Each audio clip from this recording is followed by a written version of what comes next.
যাজ্ঞসেনীর খুলছে শাড়ি, টানছে ধরে দুঃশাসন। দায় ছিল যার গর্জে ওঠার, নিচু মাথায় সে 5 জন। দুর্যোধনের নগ্ন উরু, ইঙ্গিতে তার ধর্ষকাম।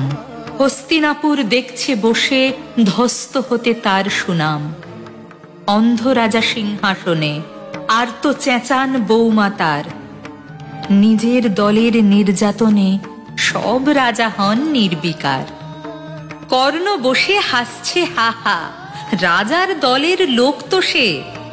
শর্তবিহীন সমর্থনে তাবৎ আরাম সুখ বসে।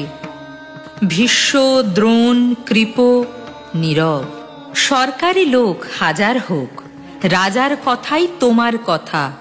তুমি যখন রাজার লোক। ফল শকুনি দেখছে সবই, বস্তুত সে ধ্বংস চায়।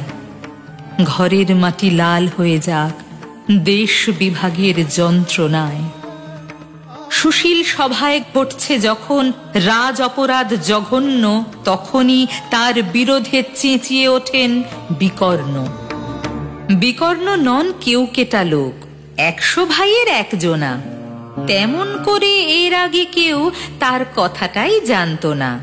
যতুগৃহে কাড়েননি রা, অন্তত তা নেই লেখা। ভীমকে যখন বিষ খাওয়ালো, তখনও তার নেই দেখা।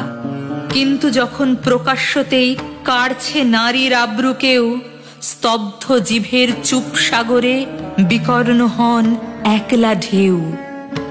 চেঁচিয়ে ওঠেন রাজার কুমার যুবরাজের বিরুদ্ধেই। মহাবলী পাণ্ডবেরও তখন গলায় সে সুর নেই। রাজাও যখন নীরব থেকে সায় দিয়ে যায় ধর্ষণে, ঠিক তখনই সমস্ত যুগ বিকর্ণদের স্বর শোনে।